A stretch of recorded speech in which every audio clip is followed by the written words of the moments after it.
And then I had to arrive. I can't imagine. I can't actually process emotions. Could you imagine this having you standing there with your mom, and you asking me a thousand questions on the side? What happened to my love? And then they were gonna be like, talk to me, help me out of my word. The governor was there in 20 minutes. That's sad. They can have this week for 10 people. No, 11. 11. And I think it's so valuable to, for me, I'm always going to ready for what I'm doing for my heart in this moment. I have to be careful because they can walk right in here. I read about it in Mississippi. But if they come in here, I'll get it. Look at the pastor. Hi, I Pastor. think to add to the announcements is No, I'm going to play piano for 3 minutes. I'm gonna be out singing the songs.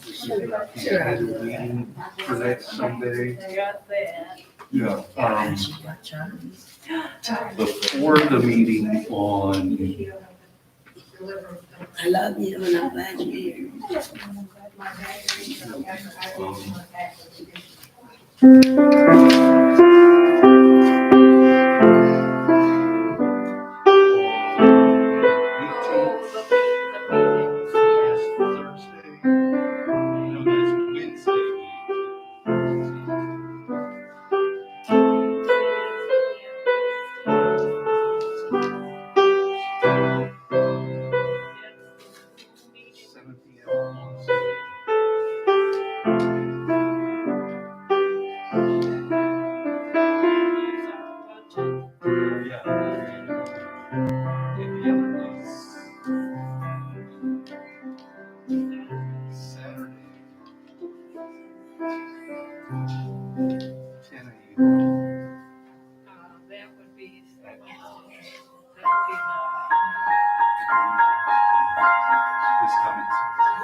Whomever you love, we welcome you.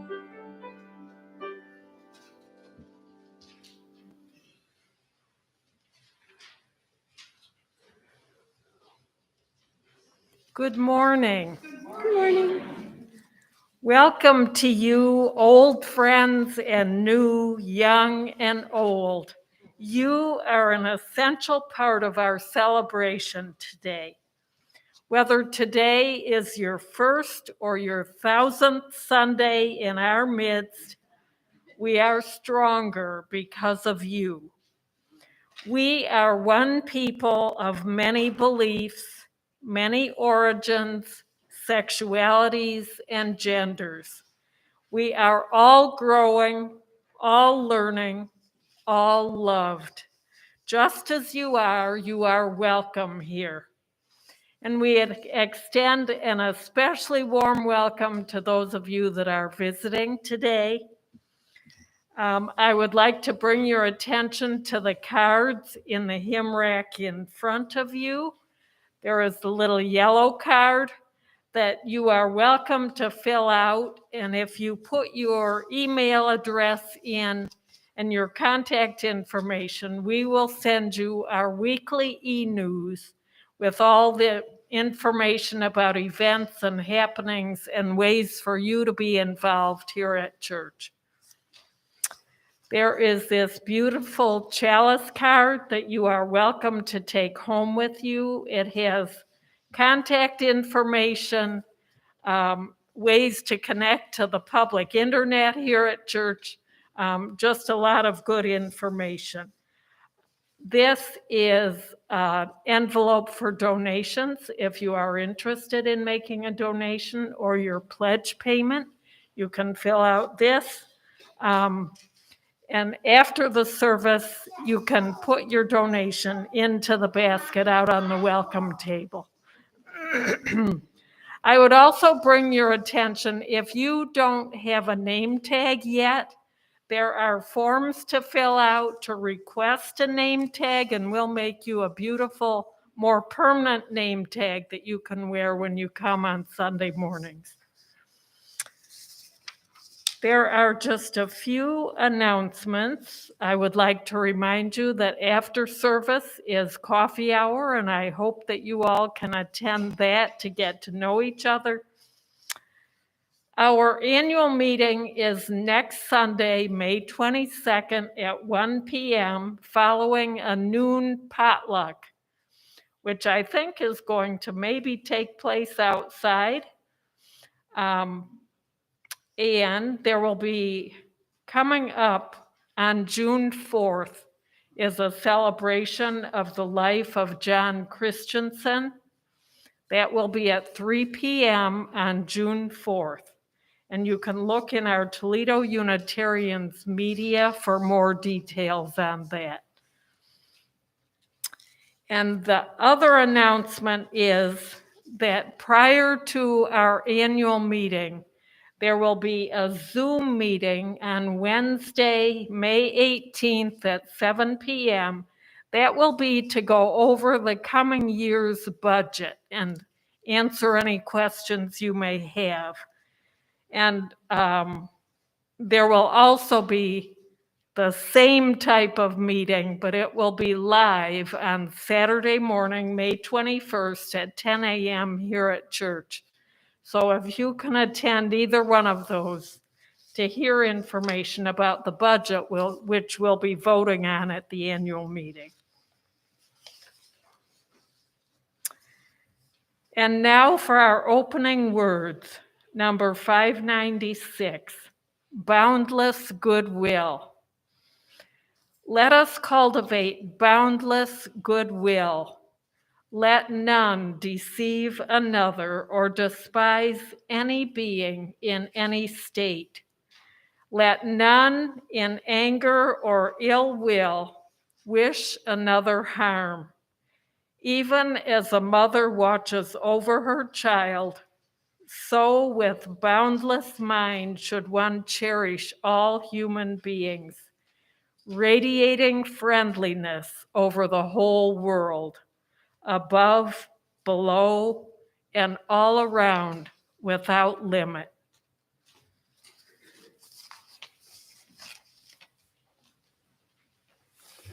The words for our chalice lighting today come from a Japanese Buddhist proverb.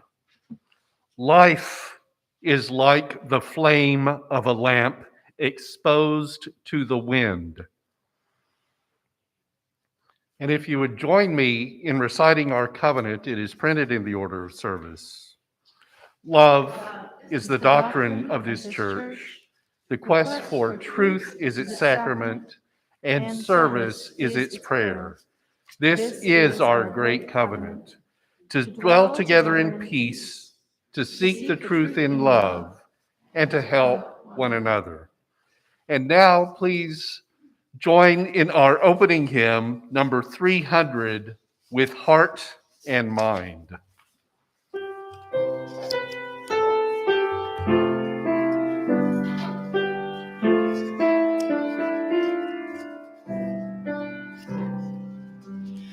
With heart and mind and voice and hand, may we this time and place transcend, to make our purpose understood, the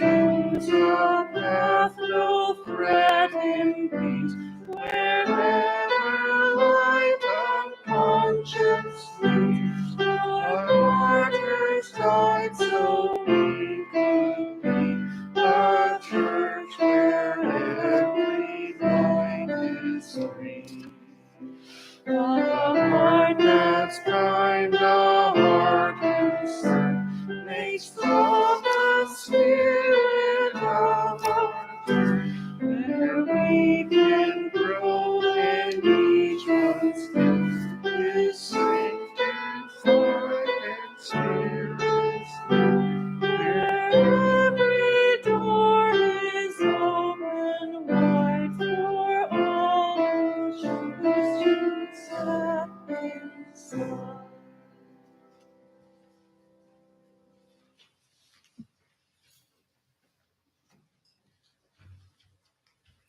Good morning.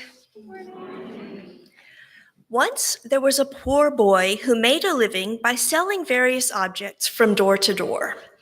This was the way he earned money to pay for his school. One day, as he was selling the objects, he felt very hungry and weak.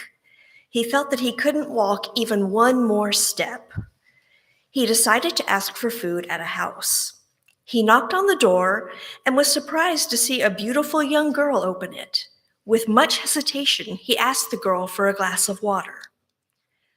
The young girl understood his condition and offered him a huge glass of milk.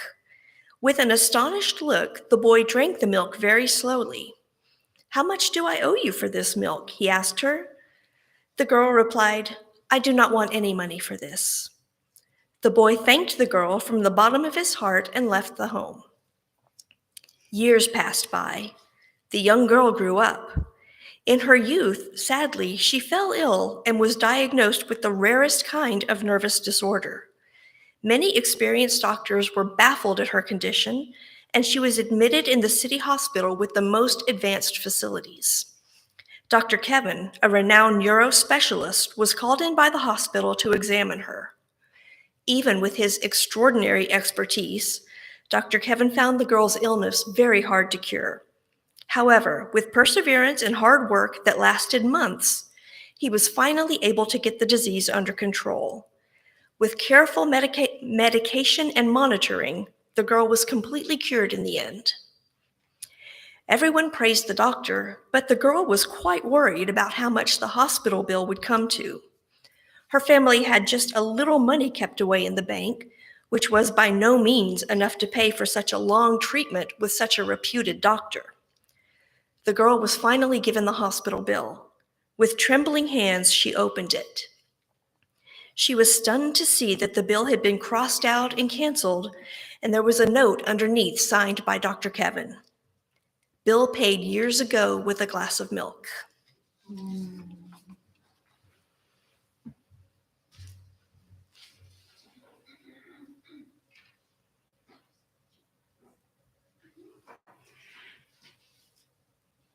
And as our kiddo departs, we will begin with "This Little Light of Mine." Let's sing out. This little light of mine, I'm gonna let it shine. This little light of mine, I'm gonna let it shine. This little light of mine, I'm gonna let it shine. Let it shine, let it shine, let it shine.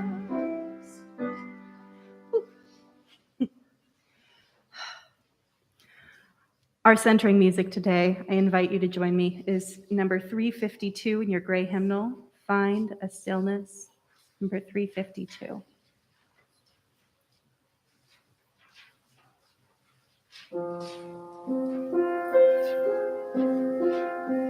Find a stillness, hold a stillness, where the stillness carry me. Find the silence, hold the silence, where the silence carry me.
Greetings. Good morning. When I joined the Kamarkagu Meditation Center in Ann Arbor several years ago, there was a Tibetan monk there, and this is what he said to me, which is when you wake up in the morning, you wash your hands, and then you give refuge. So that's what I do every morning. Refuge in the Buddha, the teachings, and the followers, Buddha, Dharma, Sangha. Okay, so I go, Buddham Saranam Gacchami, Dharmam Saranam Gacchami, Sangham Saranam Gacchami. So this is a tradition. The full moon of July, the Buddha first taught in the Deer Park outside of Benares. And he had audience of 5.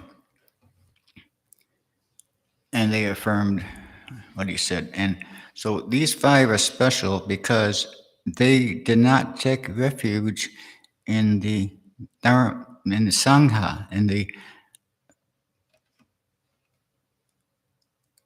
monks. So they couldn't take refuge in the Sangha because there was none. They were the first. Thank you.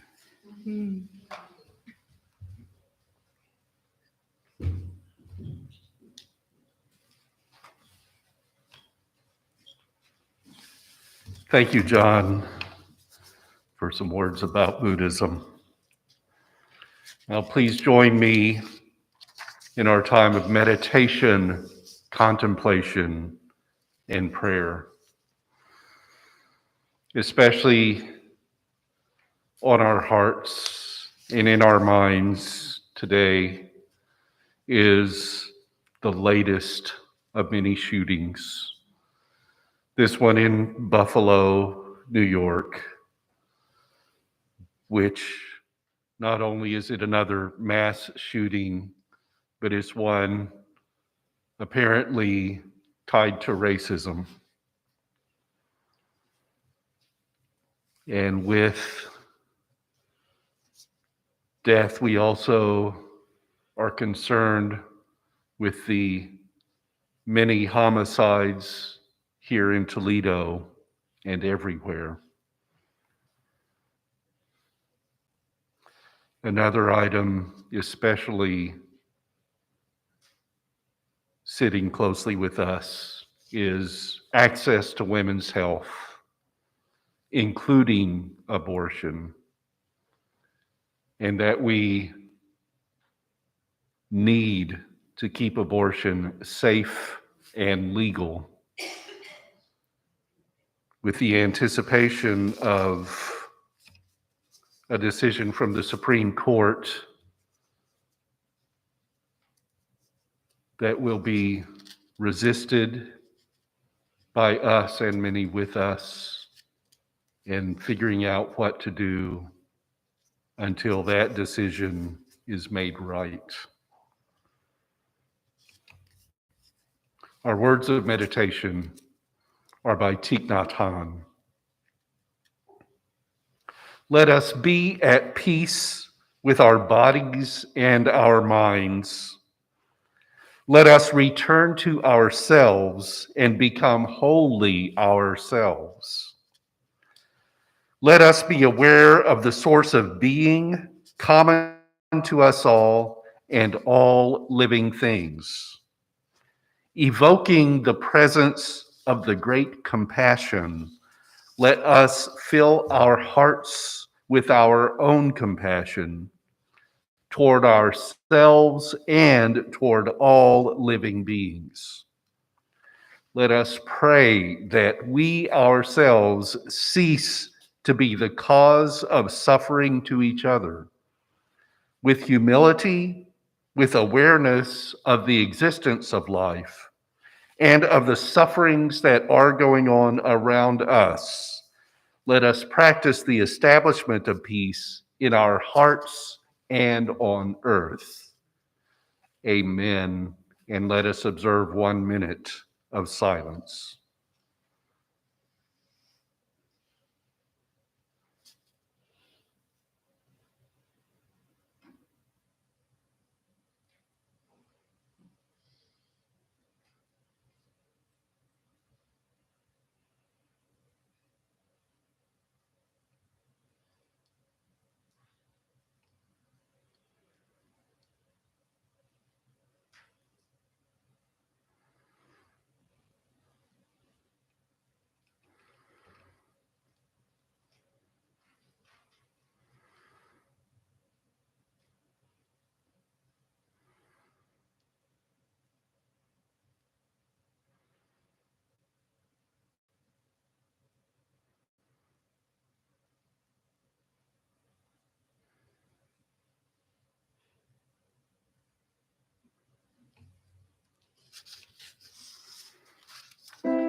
Spirit of life, come unto me. Sing my heart of the streams of compassion. Blow in the wind, rise in the sea, move in the hand, giving life the shape of justice. Roots hold me close, wings set me free. Spirit of life, come to me, come to me.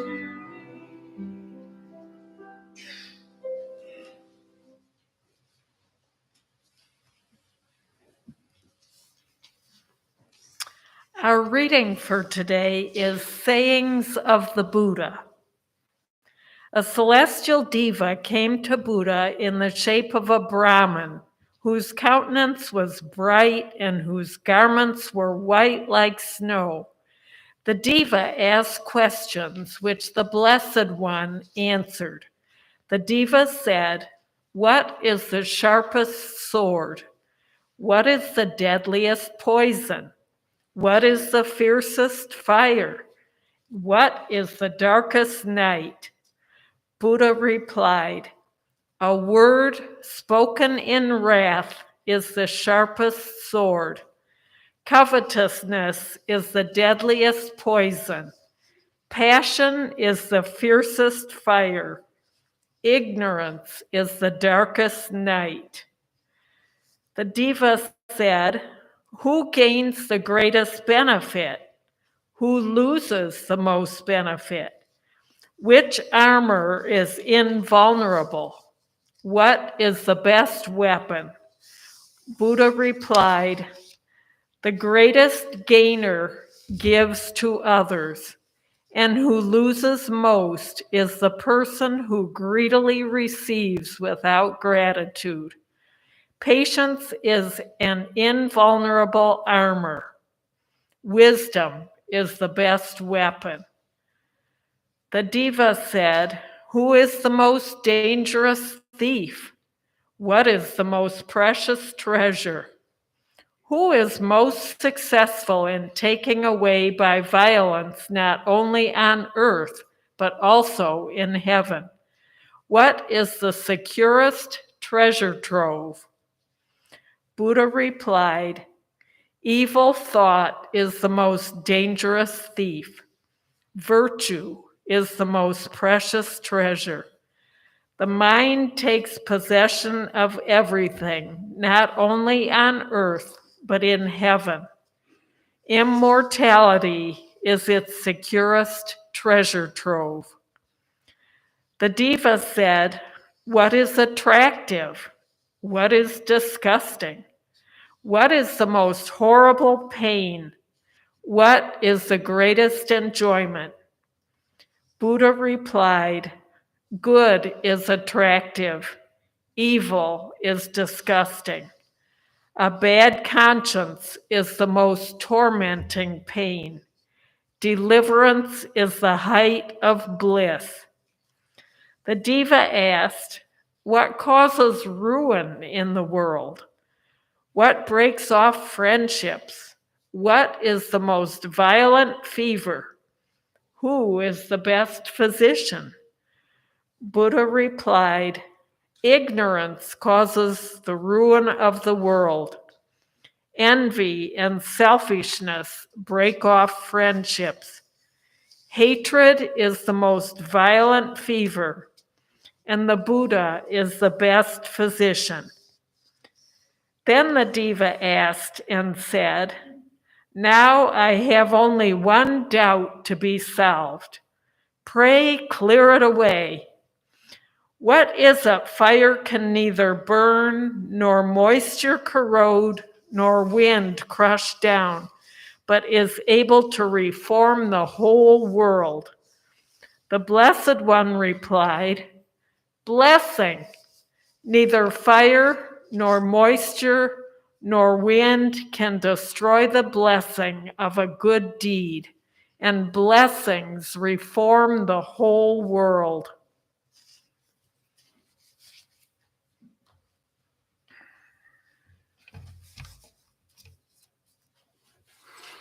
I'll remove my mask for this part of the service.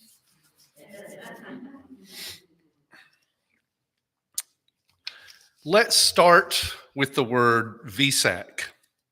It comes from the name for a lunar month, Vaisakha, what's thought to be the month when the Buddha, Siddhartha Gautama, was born. Vesak, the day, is one of celebration to honor the Buddha's birth, his enlightenment, and his death. 3 important life events remembered on the same day. Determining the annual date for Vesak varies from country to country as different calendars are in use.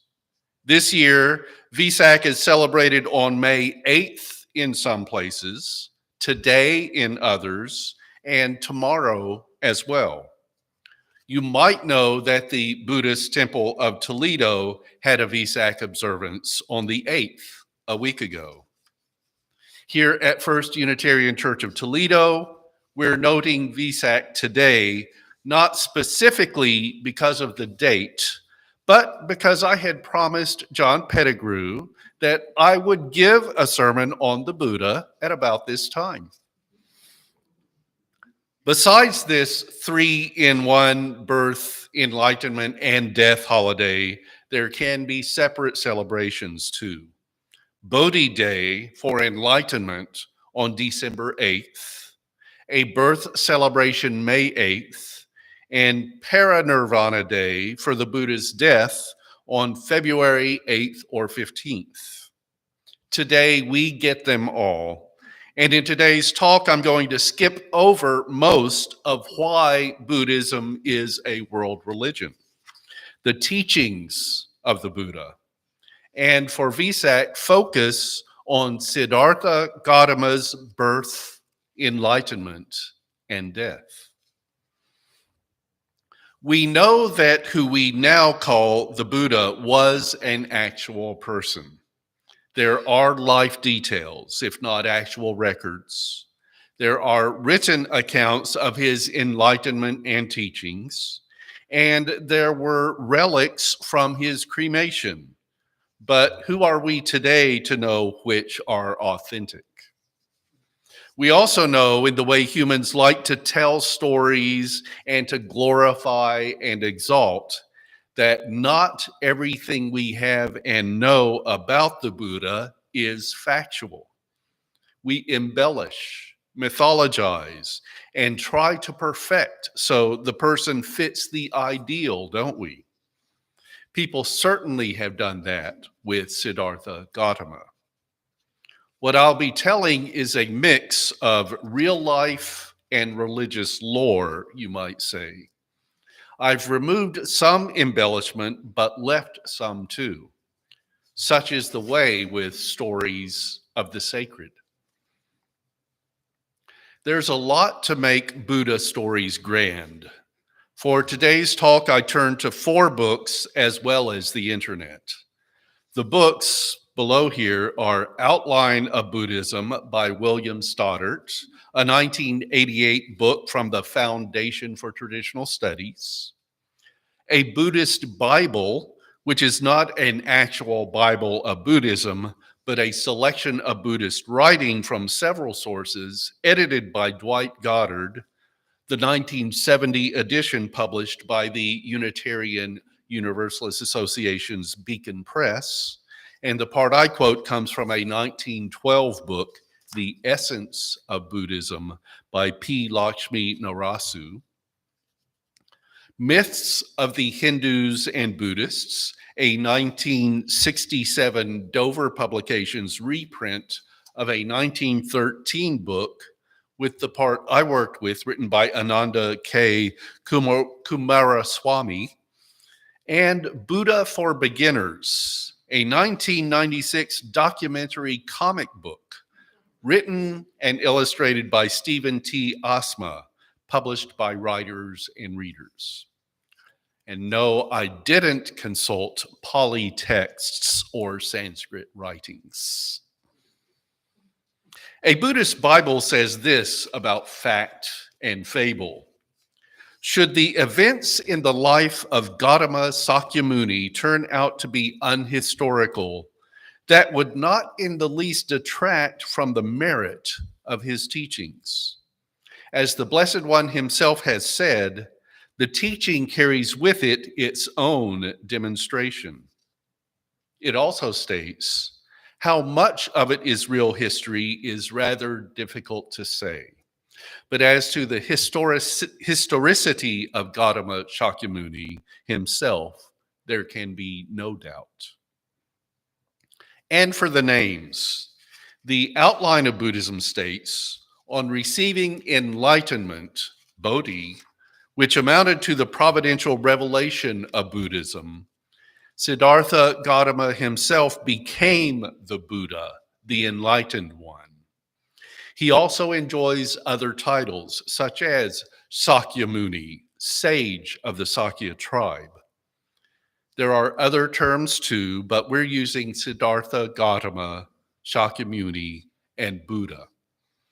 So hear these stories, mostly in the writing of the sources I consulted, rather than retold in my own words. I leave it mostly to you to figure out the dividers between fact and scripture, if I can put it like that. And I appreciate that a world religion wants to elevate its founder as the source of such valued teachings. I'm taking and combining narrative from all 4 books and some online sources. So listen to the story, not what might be from which text. And please forgive any mispronunciations I make. Birth. There was one historically real man who walked the northern India landscape and became the Buddha, enlightened one. His name was Siddhartha Gautama.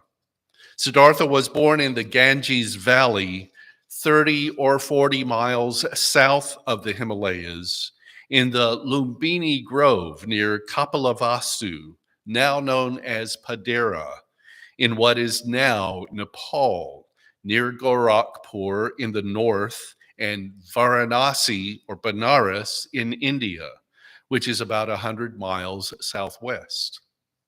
He was born in 563 BCE to King Suddhodana, Raja of the Aryan Shakya tribe, and his wife Maya, the daughter of the Raja Suprabuddha of the neighboring Kalian tribe. Those were tribes of agricultural people whose livelihood depended mainly on rice and cattle. Suddhodana and Maya's families were members of the Hindu Kshatriya caste, the royal, aristocratic, or warrior caste. Legend has it that when Siddhartha was born, a seer foretold that he would one day leave his family to wander as an ascetic holy man. It said that Maya, age 45, died 7 days after she gave birth to Siddhartha, her only child. Suddhodana feared that the seer's prophecy might come to pass, and after Maya's death, he and Siddhartha's aunt Prajapati, the childless younger sister of Maya, who was Suddhodana's other wife, sought to shelter the boy from the world outside the palace. Lest Siddhartha be lured away, the overprotective parents surrounded the young prince with every kind of luxury and sought to insulate him from any images of suffering. Being a prince and enjoying the benefits of such a station, Siddhartha undoubtedly received a fine education and, of course, a share of Brahmanic spiritual tutoring in the Upanishads and Vedic Hindu scriptures. But perhaps not too much spiritual tutoring, since Suddhodana hoped for the kind of pragmatic and commonsensical heir that might one day succeed his rule. Enlightenment. In his 29th year, about 531 BCE, as the result of 4 visions of age, illness, death, and lastly, of a possible solution to the challenges of age, illness, and death, the problem of suffering was set before Siddhartha. Filled with the thought of the insecurity of all happiness and with grief at the sufferings of others, he felt a growing unrest and dissatisfaction with the vanity of life. And when 10 years after his marriage, a son was born to him, he only felt that there was one more tie to be broken before he could leave his guarded world to seek a solution for the deep problems of life and a way of escape from the suffering that seemed inevitably associated with it. At night, when all were asleep, he left the palace. It is an interesting paradox that in order for Siddhartha to become enlightened and cure the puzzle of human suffering, he had to cause more of it by leaving his family. When Siddhartha left home and family, he first sought spiritual guidance from one Brahmin and then a second, but apparently he was unimpressed with their teachings about the Atman, or eternal soul, that required moral rightness now to affect future selves and eventual release from a spiritual bondage. He left the Brahmins to search elsewhere. For 6 years, Siddhartha practiced ascetic self-denial and withered to a walking corpse. One day, while bathing in the river, his strength failed him and he collapsed into the water. If not for an overhanging branch, Siddhartha would have drowned from his inability to overcome the gentle current. After regaining the shore, he collapsed and lay suffering until a young woman named Sujata discovered him and returned with nourishment. On that day, Siddhartha realized that his life of austerity had revealed no deep truths to his searching mind. In fact, the starvation and dehydration had only distracted and diverted him from spiritual understanding. He vowed to lay down the life of extreme asceticism and henceforth to nourish the body as a part of the true path. The life of self-negation was as extreme and unproductive as his previous life of incessant luxury. Finally, Siddhartha came to a tree and resolved to sit beneath it and meditate his way to perfect truth. He walked along the banks of a river and sat down under a peepal tree, also called a bo tree, the sacred Bodhi tree, Ficus religiosa, or tree of enlightenment. He remained there for some weeks, using an intense yogic concentration that he must have first acquired in his ascetic phase and from his early gurus. Siddhartha fell into a deep trance state. He remained seated beneath the wisdom tree. During the day, he sat there, still assailed by doubt and the temptation to return to his home. But as the day wore on, his mind became ever clearer. A great peace came over him, and the significance of all things became apparent. After many hours, he was able to detach from his senses, his emotions, and his desires. Gradually through the night, the enlightenment for which he sought dawned in his heart. He entered a state of pure inner consciousness and awareness, and ultimately a non-conscious ecstasy. In that ecstasy, he grasped the elusive cause of suffering, the pathway around suffering, and the nature of supreme peace, nirvana.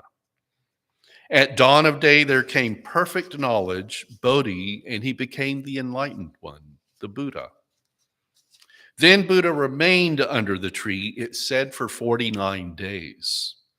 In the 8th week, the Buddha reflected that the doctrine is deep, while people are neither good nor wise. It appeared to him useless to proclaim the law to those who could not understand it.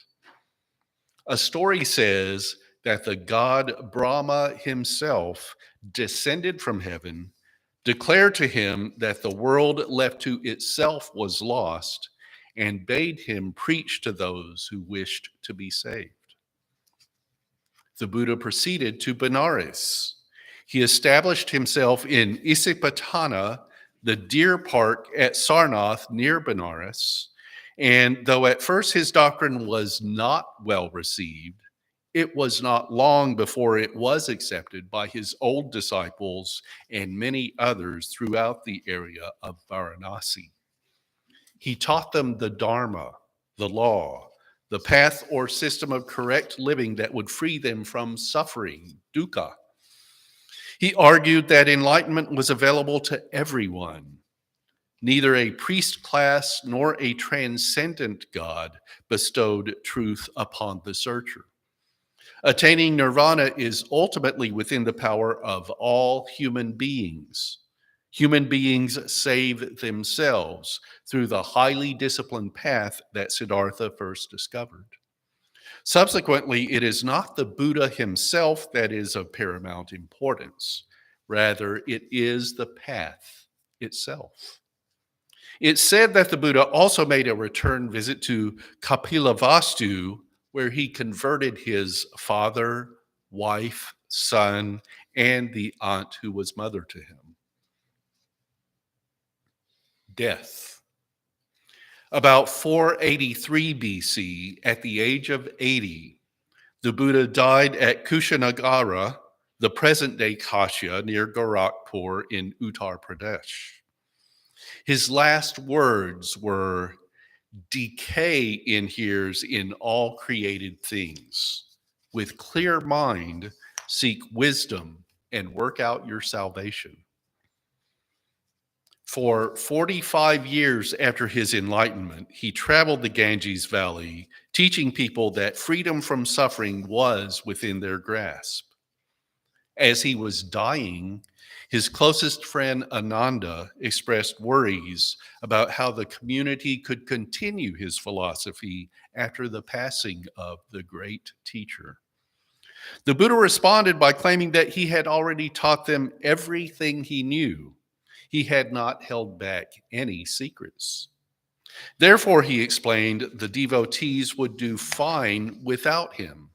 He said, Ananda, be a lamp unto yourself. Be a refuge unto yourself. Seek not any outside help in this matter. Buddha's death was caused by kindness, you could say. While in the city of Paba, he was entertained by a blacksmith named Chunda. The immediate cause of his death was food which Chunda had offered the Buddha that unintentionally poisoned him. In the record of it, the word used for the food can be translated either as the flesh of a wild boar or pig food, a bulbous vegetable in which there might have been a poisonous mushroom unwittingly attached. Buddha warned his disciples not to partake of it, but out of kindness to Chunda, he ate. Buddha became very faint, but he set out for Kushinagara. When Buddha reached the city, he instructed Ananda to inform the smith Chunda that his offering will bring a great reward, for it will be the immediate cause of my attaining nirvana. There are indeed two offerings which will bring great reward. One was given by the lady Sujata before I reached the supreme wisdom. The other has just now been made by Chunda. These are the two foremost gifts. The Buddha spoke thus lest Chunda should feel remorse or should be blamed by others. But he had given strict orders that the remainder of the offering was to be buried. Buddha lay down on a couch in a grove of sal trees near Kushinagara. He sent a message informing local princes of his arrival, knowing that their regret, if he died without their once more beholding him, would be very great. Such it was that a company of kings and princes, nobles and ladies of the court, beside innumerable priests, assembled about the Buddha's deathbed. Buddha inquired if the priests had any last questions to put to him. But as they had no doubts on any point, they remained silent. A Brahmin of Kushinagara named Suhadra, however, arrived and desired to argue certain matters. Buddha would not have him denied, explained to him the Noble Eightfold Path, and converted him to Buddhism. None of his disciples was more stricken with grief than Ananda. Buddha had given him instructions about his burial and about the rules to be observed by the monks and nuns. Then he said, "Now I depart to nirvana. I leave you with all my ordinances. The elements of the all-knowing one will indeed pass away, but the three gems will remain." What are those three gems? The Buddha, the Dharma, and the Sangha. Enlightenment as attained by Siddhartha, the law, and the community. Shortly afterward, the Buddha became unconscious and died. The princes, after they had a little recovered from their sorrow, wrapped the body in fold upon fold of finest cloth, and for 6 days the body lay in state. The remains of the Blessed One were burnt by the princes with all the honors and pomp worthy of a king of kings on a magnificent pyre. It said they were unable to set fire to the pyre, but in the end it ignited spontaneously. The body was entirely consumed, leaving only the relics like a heap of pearls. The chief of the relics, afterward enshrined in glorious monuments, were 4 teeth, the 2 cheekbones, and the skull. After cremation, the relics were carried to the town hall and guarded there for a week, covered by a cupola of lances in an enclosure of bows, and honored with garlands, perfumes, music, and dances. Rulers from many areas in the region asked for relics so they could build memorials. At first, the local princes were not willing to satisfy these demands, as the Lord attained parinirvana in their territory. But on the advice of one Brahmin, who pointed out the indecency of quarreling over the relics of one who had preached universal siblinghood, the princes changed their mind. It is said a few hundred years later, the Emperor Asoka opened these ancient memorials and distributed the relics contained in them all over his wide empire, and built more than 80,000 memorials for their preservation. So there's your Vesak story. There's a lot more about Buddha that you can learn about the person, his teachings, and yes, a lot of spiritual supplementing. If you find this practice good guidance for you, take refuge in the 3 jewels and in the stories. So be it.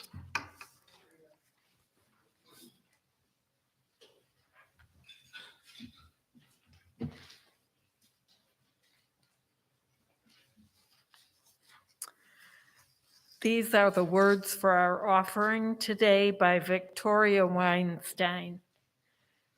The purpose of the church is to encourage all who gather there to grow more generous in spirit and in action.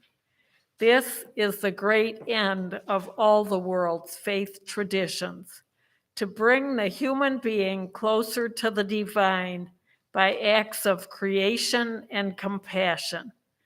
We now take an offering that allows us to exercise that all-important generosity of spirit, an offering that will support this self-supporting church and its many ministries.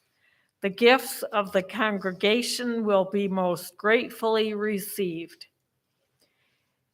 For those of you watching at home, you can give electronically by going to our website, uutoledo.org, click on Give, and then click on Online Giving.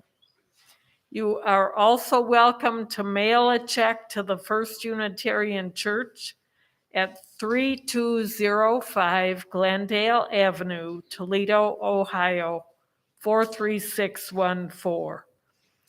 If you are here in person, you are welcome to leave your contribution on the basket outside the sanctuary. And we are most grateful for your contributions.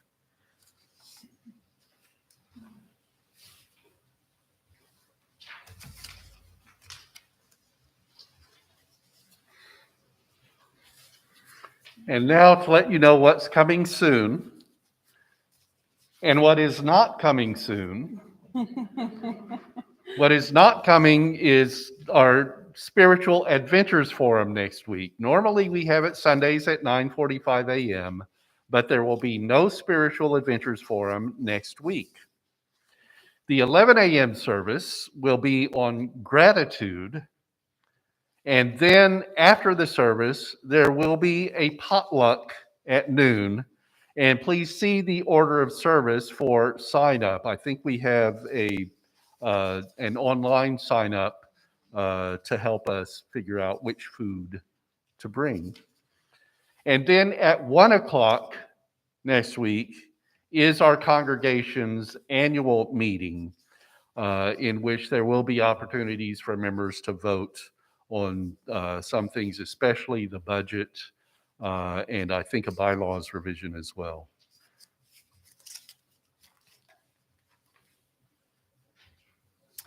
And don't forget to join us after the service today in Fellowship Hall for coffee hour and chatting with each other. Our closing words today are number 595, Free from Suffering, Bodhisattva Vows, adapted. May all sentient beings be well and enjoy the root of happiness, free from suffering and the root of suffering. May they not be separated from the joy beyond sorrow. May they dwell in spacious equanimity, free from craving, fear, and ignorance. And as we send our flame into the community, we have these words: Be ye lamps unto yourselves, be your own confidence. Hold to the truth within yourselves as to the only lamp.